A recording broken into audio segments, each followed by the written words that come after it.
Hi friends, welcome to Suresh sir classes. మన యాప్లో group 1, group 2, group 3కి సంబంధించి మీ జాబ్ను డిసైడ్ చేసేటటువంటి సబ్జెక్ట్ తెలంగాణ ఉద్యమం, తెలంగాణ చరిత్ర, తెలంగాణ సంస్కృతి, 33 జిల్లాల సమాచారం, గత పోటీ పరీక్షల్లో వచ్చినటువంటి ప్రీవియస్ క్వశ్చన్ పేపర్స్ ఎక్స్ప్లెనేషన్, దాదాపు 800 వీడియోలు కేవలం రాష్ట్రంలో మన యాప్లోనే అవైలబుల్గా ఉన్నాయి. మీకు కేవలం 222 రూపాయలకి 222కి మాత్రమే మన యాప్లో ఇవ్వడం జరిగింది. మీ ఫ్రెండ్స్, మీ రిలేటివ్స్ ఎవరైతే కాంపిటేటివ్ ఎగ్జామ్స్కి ప్రిపేర్ అవుతున్నారో ఈ అవకాశాన్ని ఉపయోగించుకోండి. దాదాపు 220 మార్క్స్ని కవర్ చేసేటటువంటి సబ్జెక్ట్ కాబట్టి don't miss this opportunity. I wish all the best, wish all success. Thank you. Telangana తొలిదశ ఉద్యమం, తెలంగాణ తొలిదశ ఉద్యమం 1969. తెలంగాణ తొలిదశ ఉద్యమం 1969. తెలంగాణ ఉద్యమంలో అతిపెద్ద ఉద్యమం ఏంటంటే అది తొలిదశనే. తొలిదశ ఉద్యమమే 1969. మనం సాయుధ పోరాటం గురించి నేర్చుకున్నాం. సాయుధ పోరాటం రావడానికి కారణాలు ఏంటంటే అప్పుడున్నటువంటి రజాకార్ల వ్యవస్థ, సామాజిక వ్యవస్థ, గడీల వ్యవస్థ, గస్తీ నిషాని, సమాజంలో ఉన్నటువంటి దుర్మార్గమైనటువంటి వ్యవస్థలు, లేవీ విధానం, నిజాం హిందూ వ్యతిరేక విధానాలు, నగరాల పేర్లను మార్చడం, వీటన్నిటికీ వ్యతిరేకంగా సాయుధ పోరాటం ప్రారంభమైంది. జైన్ ఇండియా ఉద్యమం ప్రారంభమైంది, నిజాం నిరంకుశ వ్యతిరేక విధానాలకు వ్యతిరేకంగా. ఆ తర్వాత ముల్కీ ఉద్యమం జరిగింది. ముల్కీ ఉద్యమం రావడానికి కారణం ఆంధ్ర ఉద్యోగులు ఇక్కడ ఉన్నటువంటి విద్యార్థులను, అమాయక ప్రజలను అవమానించడం, రషీద్ అల్ హసన్ మరణించడం. ఈ కారణాల వల్ల ముల్కీ ఉద్యమం 1952లో వచ్చింది. ఆ తర్వాత అతిపెద్ద ఉద్యమం ఏంటంటే 1969లో వచ్చినటువంటి తెలంగాణ తొలిదశ ఉద్యమం. ఈ తెలంగాణ తొలిదశ ఉద్యమం రావడానికి గల కారణాలు ఏంది ఒకసారి చూద్దాం. సార్, ప్రధానమైనటువంటి కారణం వాస్తవానికి 1969లోనే తెలంగాణ రావాలి. వచ్చిందా తెలంగాణ? రాలే. ఎందుకు రాలేదు? దీని వెనకాల ఏం కారణాలు ఉన్నాయి అంటే ఒకసారి చూద్దాం. మీరు 2009 మన కళ్ళ ముందర జరిగినటువంటి ఉద్యమం. 2009లో సకల జనులు పాల్గొన్నారు. సకల జనులు అంటే విద్యార్థులు, ఉద్యోగులు, కార్మికులు, కర్షకులు, మేధావులు, రాజకీయ నాయకులు, మహిళలు, కుల సంఘాలు, ప్రజా సంఘాలు, ప్రైవేటు ఉద్యోగులు, కళాకారులు, రచయితలు, సబ్బండ వర్ణాలన్నీ కూడా తెలంగాణ మలిదశ ఉద్యమంలో పాల్గొన్నాయి కాబట్టే తెలంగాణ వచ్చింది. తెలంగాణ తొలిదశ ఉద్యమం 1969 వాస్తవానికి 2009లో జరిగిన ఉద్యమం కంటే కూడా పెద్ద ఎత్తున జరిగింది. కానీ తెలంగాణ రాలేదు. కారణం ఏంది కారణం అంటే తెలంగాణ తొలిదశ ఉద్యమాన్ని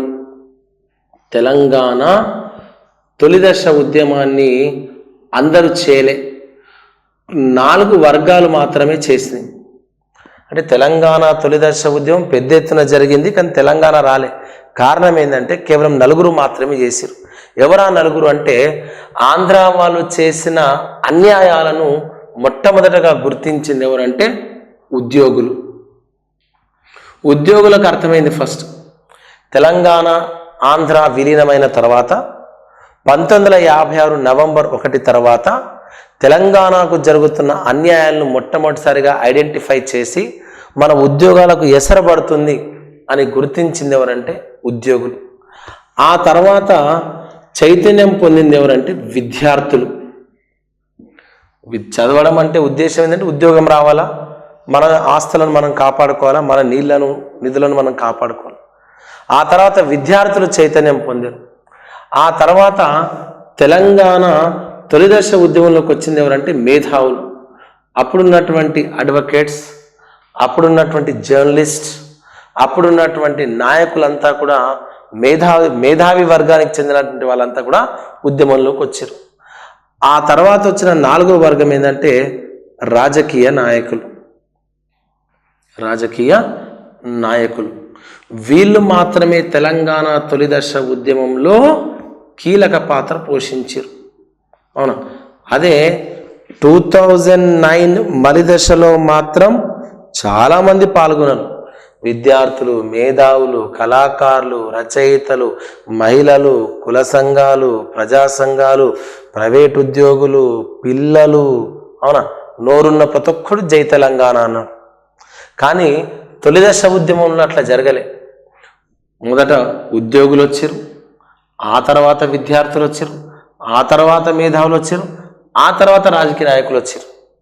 అందరు ఒకసారి రాలే. మళ్ళీ అదే మలిదశ ఉద్యమంలో అందరూ ఒకటేసారి వచ్చి సకల జనుల సమ్మె చేసారు, దుమ్ము దులిపేసారు. అటు రైలు రోకోలు జరిగినాయి, సకల జనుల సమ్మె జరిగింది, సాగరహారం జరిగింది, పెద్ద ఎత్తున జనాలు వచ్చారు. కానీ ఇక్కడ జరిగినటువంటి ఉద్యమం పెద్ద ఎత్తున జరిగినా ఉద్యోగులు ఒకసారి, విద్యార్థులు ఒకసారి, మేధావులు ఒకసారి, ఆ తర్వాత రాజకీయ నాయకులు రావడం జరిగింది. మళ్ళీ వీళ్ళు ఎట్లొచ్చారు? అసలు ఈ ఉద్యమం ప్రారంభం కావడానికి గల కారణాలేంది? ఫస్ట్ ఉద్యోగుల వైపు నుండి ఆలోచిద్దాం. అంటే ఉద్యోగుల వైపు నుండి అంటే ఉద్యోగులు రావడానికి కారణం ఏం మాట్లాడుతున్నాం అండి? తెలంగాణ తొలిదశ ఉద్యమం రావడానికి గల కారణాలు, అందులో ఉద్యోగులు రావడానికి గల కారణాలు చూడండి. 1956 నవంబర్ 1 నాడు ఆంధ్రప్రదేశ్ ఏర్పడింది. 1956 నవంబర్ 1 నాడు ఆంధ్రప్రదేశ్ ఏర్పడింది. పెద్ద మనుషుల ఒప్పందంలో మనం ఏం చెప్పినాం? తెలంగాణ ప్రాంత నిధులను తెలంగాణకు కేటాయించాలి అన్నాం. తెలంగాణ ప్రాంత మిగులు బడ్జెట్ను పర్యవేక్షించడానికి టీఆర్సీని ఏర్పాటు చేసుకున్నాం. ఈ టీఆర్సీ పని ఏంది? తెలంగాణ ప్రాంత మిగులుతోని తెలంగాణలోని వెనుకబడ్డ ప్రాంతాల్లో మౌలిక వసతులు కల్పించాలి. టీఆర్సీ పని ఏందండి? తెలంగాణలో వెనుకబడ్డ ప్రాంతాల్లో మిగులు నిధులతోని మౌలిక వసతులు కల్పించాలి. టీఆర్సీ ఏం చేసింది? తెలంగాణ ప్రాంత మిగులు బడ్జెట్ను పోగు చేసి 1961-62లో ఒక ప్లాంట్ని ఏర్పాటు చేసింది, ఎలక్ట్రిసిటీ ప్లాంట్. అది మెల్లమెల్లగా దశల వారీగా అభివృద్ధి చెందుతూ వచ్చింది. ఏం ఏర్పాటు చేసింది టీఆర్సీ అంటే కేటీపీఎస్ను ఏర్పాటు చేసింది. కేటీపీఎస్ అంటే ఏంది? కొత్తగూడెం థర్మల్ పవర్ స్టేషన్ను ఏర్పాటు చేసింది. దేని ఏర్పాటు చేసింది టీఆర్సీ? తెలంగాణ ప్రాంత మిగులు నిధులతోని కేటీపీఎస్ని ఏర్పాటు చేసింది. కేటీపీఎస్ అంటే కొత్తగూడెం థర్మల్ పవర్ స్టేషన్ ఏర్పాటు చేసింది. ఎక్కడుంది ఈ కేటీపీఎస్? పాత ఖమ్మం జిల్లాలోని కొత్తగూడెం పక్కన ఉన్నటువంటి, ఇప్పుడైతే కొత్తగూడెం డిస్టిక్ అయింది, ఇప్పుడు కొత్తగూడెంలోని పాల్వాంచాలో ఏర్పాటు చేసింది. ఎక్కడ ఏర్పాటు చేసింది? పాల్వాంచాలో ఏర్పాటు చేసింది. అర్థమవుతుందా అండి? టీఆర్సీ తెలంగాణ ప్రాంత మిగులు నిధులతోని ఖమ్మం జిల్లాలోని కొత్తగూడెం దగ్గర ఉన్నటువంటి పాల్వంచాలో కొత్తగూడెం థర్మల్ పవర్ స్టేషన్ ఏర్పాటు చేసింది. దీనికి 300 ఎకరాల స్థలం అవసరం వచ్చింది. తెలంగాణ ప్రజలు ఇచ్చారు. పెద్ద ఎత్తున డబ్బులు అవసరం వచ్చినాయి. తెలంగాణ ప్రాంత మిగులు నిధులు ఇచ్చారు. అవును, నీళ్లు దీనికి కిన్నెర సానిస్తుందండి. కేటీపీఎస్కు నీళ్ళు ఇచ్చేటటువంటి ప్రాజెక్ట్ ఏదంటే కిన్నెరసాని ప్రాజెక్ట్. కిన్నెరసాని నది కూడా ఉంది. మనకు ఎగ్జామ్లో అడిగాడు కిన్నెరసాని అనగానే అందరు పాట అని రాశారు. కిన్నెరసాని వచ్చిందమ్మా వెన్నెల పైటేసి. కిన్నెరసాని అనేది పాట కాదండి. కిన్నెరసాని అనేది నది. ఇది గోదావరికి ఉపనది. గోదావరికి ఉపనది ఏంటంటే కిన్నెరసాని. ఈ కిన్నెరసాని రిజర్వాయర్, ఈ కిన్నెరసాని ప్రాజెక్టు పాల్వాంచలో ఉన్నటువంటి కేటీపీఎస్కి నీళ్ళని ఇస్తుంది. అంటే ఈ పాల్వాంచకు కావలసినటువంటి కేటీపీఎస్కు కావలసినటువంటి నీళ్ళనిచ్చింది మనము, నిధులనిచ్చింది మనము, భూములనిచ్చింది మనము. అవునా? ఉద్యోగాలు ఎవరికి రావాలా అంటే చూడండి, మెల్లమెల్లగా దశల వారీగా ప్లాంట్ అభివృద్ధి చెందింది. ఎందుకంటే ఒకటేసారి ప్లాంట్ ఏర్పాటు చేయరు కాబట్టి phase 1, phase 2, phase 3 లాగా కేటీపీఎస్ను దశల వారీగా అభివృద్ధి చేశారు. ఏం జరిగింది? 1968లో 1968లో కేటీపీఎస్లో ఉద్యోగాల భర్తీ జరిగింది. 1968లో కేటీపీఎస్లో ఉద్యోగాల భర్తీ జరిగింది. 1968 కేటీపీఎస్లో ఉద్యోగాల భర్తీ జరిగింది. ఉద్యోగాల భర్తీ ఎంతమంది జరిగింది? 1400 మంది ఉద్యోగులను భర్తీ చేశారు. ఎంతమందిని రిక్రూట్ చేశారు? కేటీపీఎస్లో 1400 మంది ఉద్యోగులను రిక్రూట్ చేస్తే మనకిని రావాలా? దానికి నీళ్ళు ఇచ్చేది మనమే, దానికి నిధులు ఇచ్చింది మనమే, దానికి భూములు ఇచ్చింది మనమే.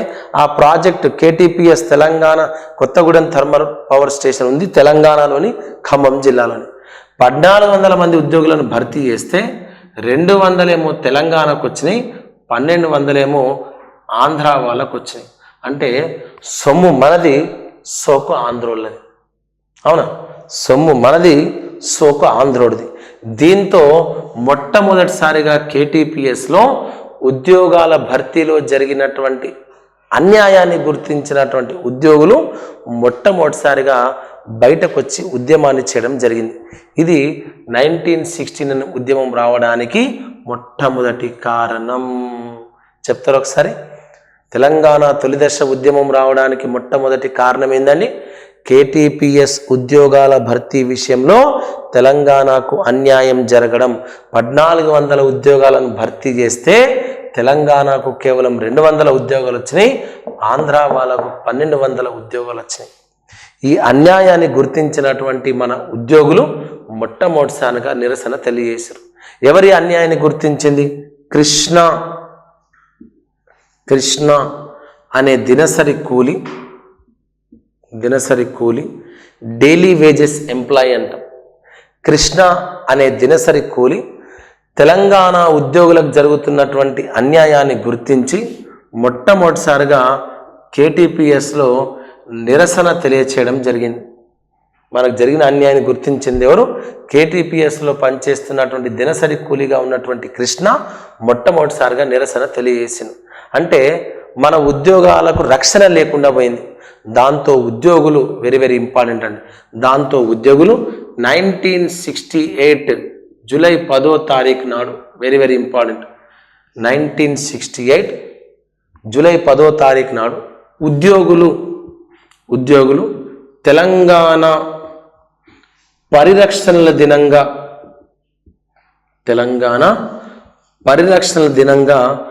1968 జూలై 10వ తారీఖు నాడు తెలంగాణ పరిరక్షణల దినంగా నిర్వహించారు. అంటే మన సొమ్మును, మన నీళ్లను, మన ఉద్యోగాలను ఆంధ్ర వాళ్ళు కొట్టుకొని పోతున్నారు. కనీసం జనాభా ప్రాతిపదికన ఏర్పాటు చేసిరా? అది లేదు. అంటే తెలంగాణ ప్రాంత ఉద్యోగాలను తెలంగాణకి ఇవ్వాలి లేదు, తెలంగాణ ప్రాంత నీళ్లను మనకిచ్చింది లేదు. ఇంత అన్యాయం చేశారు. దీంతో మన ఉద్యోగాలకు రక్షణ కావాలని చెప్పేసి 1968 జూలై 10వ తారీఖు నాడు తెలంగాణ పరిరక్షణ దినాన్ని ఉద్యోగులు నిర్వహించారు. ఇది ఉద్యమం రావడానికి మొదటి కారణం. రెండవ కారణం, ఎవరు రావడానికి? ఉద్యోగులు రావడానికి రెండవ కారణం. తెలంగాణ తొలిదశ ఉద్యమంలో ఉద్యోగులు రావడానికి రెండవ కారణం. ఉద్యోగులు ఉద్యమంలోకి రావడానికి రెండవ కారణం. ఏం జరిగింది అంటే 1968 డిసెంబర్లో అప్పుడున్నటువంటి కేబీఆర్ అంటే కాసు బ్రహ్మానందరెడ్డి ప్రభుత్వం. 1968 డిసెంబర్లో కాసు బ్రహ్మానందరెడ్డి ప్రభుత్వం ఎలాంటి కారణం లేకుండా బోర్డుల్లో, కార్పొరేషన్లలో 1968 చివరిలో కాసు బ్రహ్మానందరెడ్డి ప్రభుత్వం ఎలాంటి కారణం లేకుండా బోర్డులు అంటే మీకు తెలుసు, ఏపీఎస్ఈబి అప్పుడు చాలా famous, Andhra Pradesh state electricity board, Andhra Pradesh state electricity board. Corporation అవునా, APDDC, Andhra Pradesh dairy development corporation, APSRTC, Andhra Pradesh state road transport corporation. ఇట్లా బోర్డుల్లో కార్పొరేషన్లో పనిచేస్తున్నటువంటి ఉద్యోగులను ఎలాంటి కారణం లేకుండా కాసు బ్రహ్మానందరెడ్డి ప్రభుత్వం ఉద్యోగాల నుండి తొలగించేసింది. దీంతో మనోళ్ళు ఏం చేశారు, ఇది అన్యాయం, మమ్మల్ని ఎట్లా తొలగిస్తారు అని చెప్పేసి ఉద్యోగులంతా కలిసి హైకోర్టు మెట్లెక్కారు. దీంతో హైకోర్టు ఏం చేసింది, ఉద్యోగుల వాదనలు విని, ప్రభుత్వ వాదనలు విని తీర్పిచ్చింది. ఎప్పుడు తీర్పిచ్చింది? 1969 జనవరి 3వ తారీఖు నాడు హైకోర్టు తీర్పిచ్చింది. ఏమని అంటే, ప్రభుత్వ సంస్థల నిబంధనలు వేరే, బోర్డులు కార్పొరేషన్ల యొక్క నిబంధనలు వేరే. అంటే అర్థమైంది, బోర్డుల్లో కార్పొరేషన్లో ఉన్నటువంటి నిబంధనలు ప్రభుత్వ సంస్థలకు వర్తించవు కాబట్టి వీళ్ళని ఎప్పుడైనా తీసేటటువంటి అధికారం ప్రభుత్వానికి ఉంది. ఎందుకంటే బోర్డులు కార్పొరేషన్లు లాభాపేక్షతో మాత్రమే నడుస్తాయి, ప్రభుత్వం వీటిని లాభాపేక్షతో నడిపిస్తుంది. అదే ప్రభుత్వ సంస్థలు, స్కూళ్ళు కానీ, కాలేజీలు కానీ, హాస్పిటల్స్ కానీ, ఇవన్నిటి కూడా ప్రభుత్వ సంస్థలు కాబట్టి వాళ్ళ నిబంధనలు వేరే, ఈ సంస్థల నిబంధనలు వేరే అని తీర్పిచ్చింది. అంటే హైకోర్టు తీర్పిస్తూ ప్రభుత్వ సంస్థల నిబంధనలు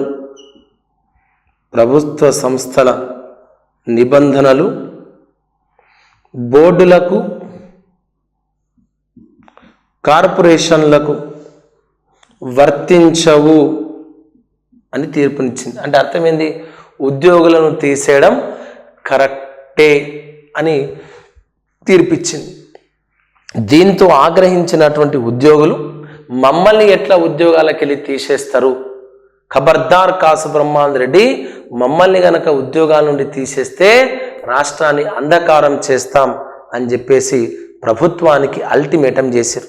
అవునా, ప్రభుత్వ ఉద్యోగుల్లో అయితే మీరుంటారు, కార్పొరేషన్ ఉద్యోగుల్లో మమ్మల్ని ఉంచుతారు.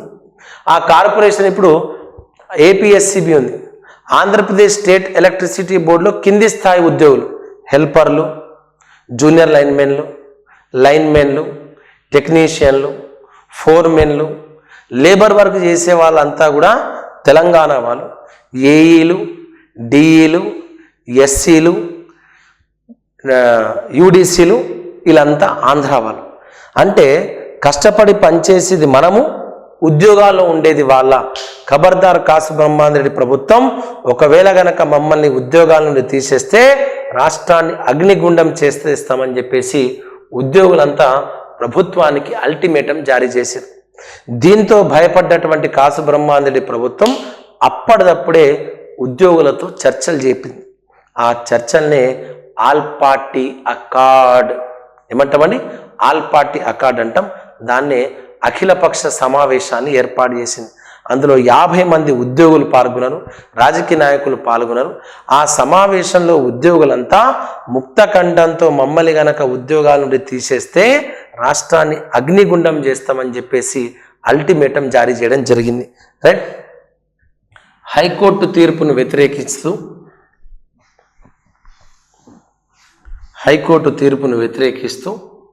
ఉద్యోగులు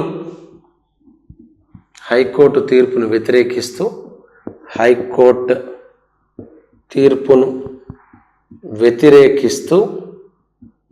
ఉద్యోగులు పెద్ద ఎత్తున ఉద్యమాన్ని ప్రారంభించారు.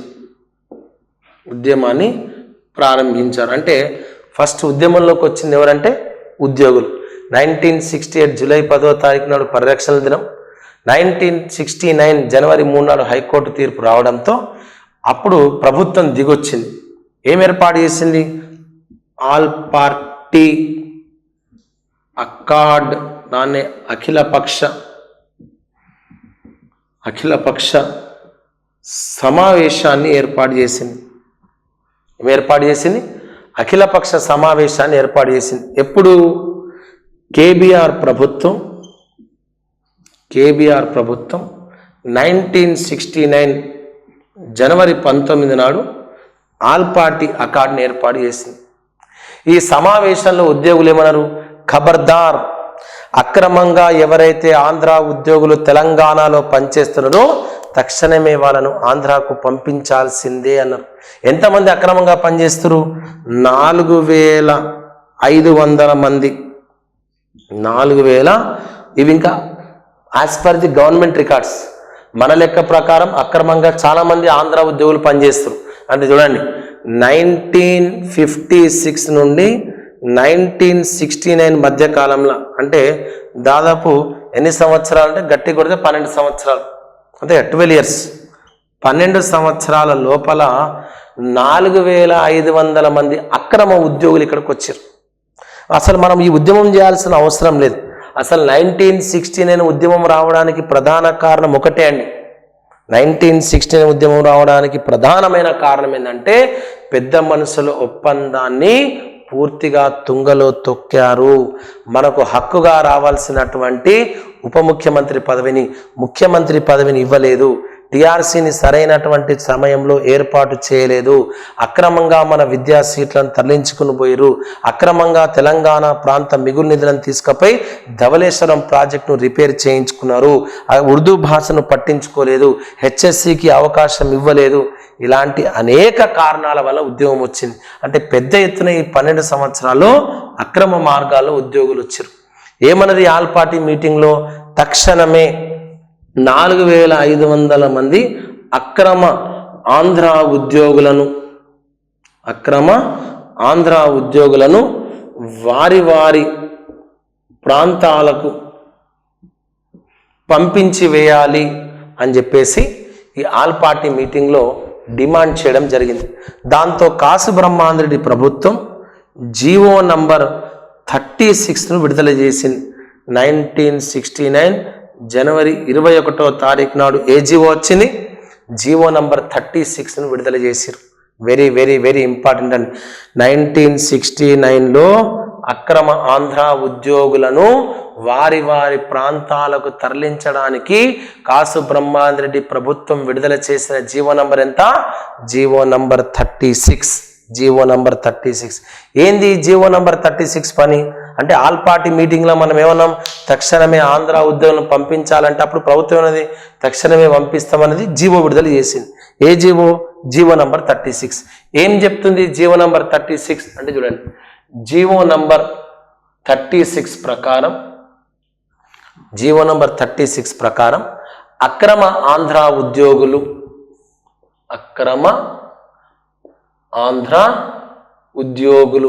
ఎంతమంది? అక్రమ ఆంధ్ర ఉద్యోగులు 4500 మంది. ప్రభుత్వ లెక్కల ప్రకారం, మన లెక్కలు అంతకంటే ఎక్కువ ఉన్నారు. అక్రమ ఆంధ్ర ఉద్యోగులను ఏం చేయాలి? పంపించాలి. ఎప్పటిలోగో? 1969 ఫిబ్రవరి 28 కల్లా. 1969 ఫిబ్రవరి 28 కల్లా అక్రమ ఆంధ్ర ఉద్యోగులు ఇక్కడ ఉన్నటువంటి ఉద్యోగాన్ని వదిలిపెట్టి వారి వారి ప్రాంతాలకు తరలి వెళ్ళాలా అన్నారు. ఇది జీవో నంబర్ 36 యొక్క ఉద్దేశం. ఇక్కడికి వద్దాం. ఇంకేమన్నారు ఆల్ పార్టీ మీటింగ్లో? అక్రమంగా తెలంగాణ ప్రాంత నిధులను ఏం చేస్తున్నారు? ఆంధ్ర ప్రాంతానికి తరలించుకొని పోతున్నారు. అంటే తెలంగాణ ప్రాంతానికి మిగులు నిధులను తెలంగాణకు కేటాయించాలన్నారు. కానీ తెలంగాణకు కేటాయించకుండా ఏం చేస్తారు? అక్రమంగా ఆంధ్ర ప్రాంతాలకు తీసుకెళ్ళి ఆ ప్రాంతాలు అభివృద్ధి చేస్తారు. దాంతో మన ఉద్యోగులు ఆల్ పార్టీ మీటింగ్లు ఏమనంటే తక్షణమే అక్రమంగా ఆంధ్ర ప్రాంతానికి తరలించినటువంటి మిగులు నిధులను లెక్కించడానికి ఒక కమిటీని వేయాలి అని డిమాండ్ చేశారు. ఇదే ఆల్ పార్టీ మీటింగ్లో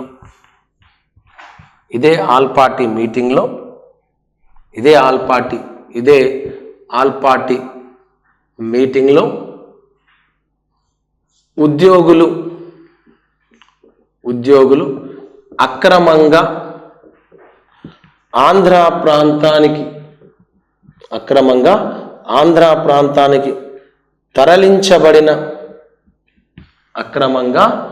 ఆంధ్ర ప్రాంతానికి తరలించబడిన మిగులు నిధులను మిగులు నిధులను లెక్కించడానికి కమిటీని వేయాలి అని డిమాండ్ చేశారు. అర్థమవుతుందా? అక్రమ ఆంధ్ర ఉద్యోగులను పంపించాలన్నారు. తెలంగాణ ప్రాంత మిగులు నిధులను లెక్కించడానికి ఏం చేయమన్నారు? ఒక కమిటీని వేయాలని చెప్పేస్తున్నారు. అప్పుడు కాసు బ్రహ్మాందరెడ్డి ప్రభుత్వం ఒక కమిటీ వేసిందండి. ఏ కమిటీ? కుమార్ లలిత్ అనే కమిటీ వేసింది.